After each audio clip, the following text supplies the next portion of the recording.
All right, Ian, we got a Patreon, I think. Patreon.com/CU podcast. You go, you pay, you get a writing. I'll have one up today or tomorrow. You get the full video podcast. You do. You Ian. get a hangout. You don't get snacks yet, though. We're gonna figure out a way to integrate snacks. Am I hanging out this weekend, or is that next weekend? This weekend. This weekend. Yeah, I'll be there.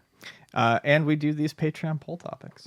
this was a close split. I'm liking the two. Lily went to 2 per week because we can't think of 3 anymore. But a 46-54 split. That's pretty damn close. Arcade games that you could not be as a child that others could, 46%. And in first place, Ian, what is your design of a perfect or ideal video game museum? Ones that show a like a sequential, like a timeline. That's what I really like. I like to see a timeline with examples and displays showing how things progressed. So not to bring him up again, but our pal Frank, he has done various museums, like pop-up museums at Portland Retro Gaming every year. And he did the Nintendo exhibit the one year, and it was a really nice timeline from the beginning to the end, but it showed all the stuff that they also do that you wouldn't necessarily think of, their appearances in magazines, ads, things like that. I like a museum display to be like that because it really gives you, instead of just looking at a product like, here's, you go to a toy museum, here's Parker Brothers and here's the board games they made. You feel more involved. You kind of feel like you're in a little piece of that time period. Mm-hmm. And I think it gives you a better idea of what it was like, at that time when a thing was coming out. I also like, obviously, a lot of interactive displays.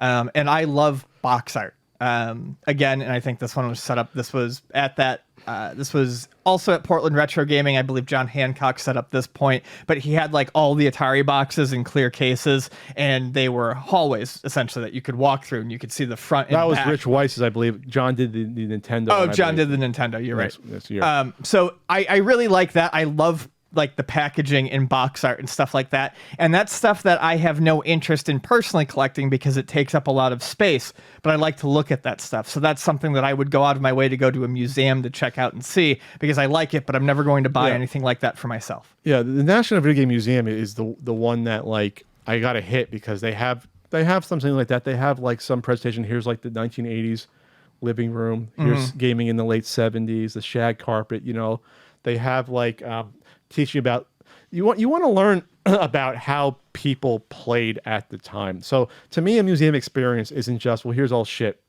in a game library. That's not a museum experience. A museum experience means like, okay, if I grew up in 1978 or 79, how did I play video games? How did I experience it in the culture at the time? Right. How not just with the controllers I used and games I played, what environment was I in? How are the games sold to me? How did I learn about the games?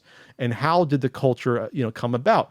So I guess similar to you, I'd have like, you got your, you're going to have like, I don't know, you're going to have a Pong game because that's iconic. You're going to have your living room or bedroom from the 70s. You're going to have one in the early 80s, late 80s, 90s, and just showing the progression through time because we're only talking 50 years of home video games next year. It's only 50 years old, video games, really. You want to see the progression. You also want to learn about like the technology.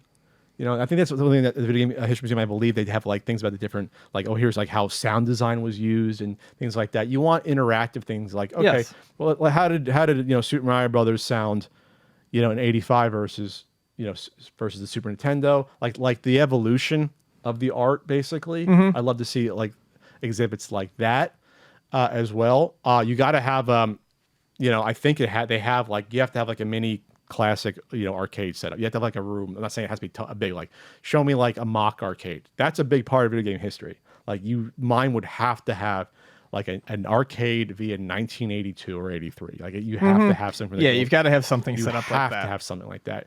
I would also love to have like, I would probably have, I guess, you always have like the little room showing stuff. Like, I always like, oh, come to the 115. We're going to show this little thing.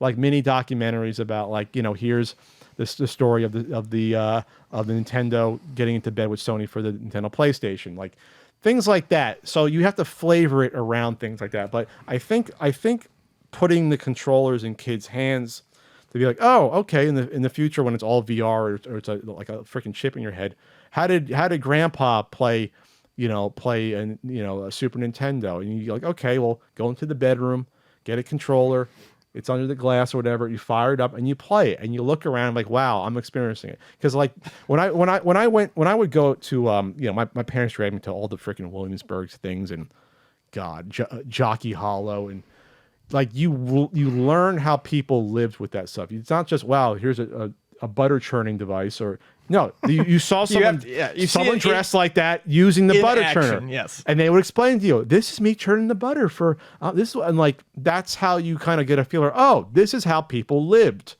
This isn't just an object from the time. There's some connection there. There's some context to this stuff. And I think that's why people are fascinated by retro gaming. It's not just, oh, this is the old games. They want to get a feel for what it was like back then. Like, I wish I can go back and relive even when I was 4 and 5 years old being in arcades to get that feeling.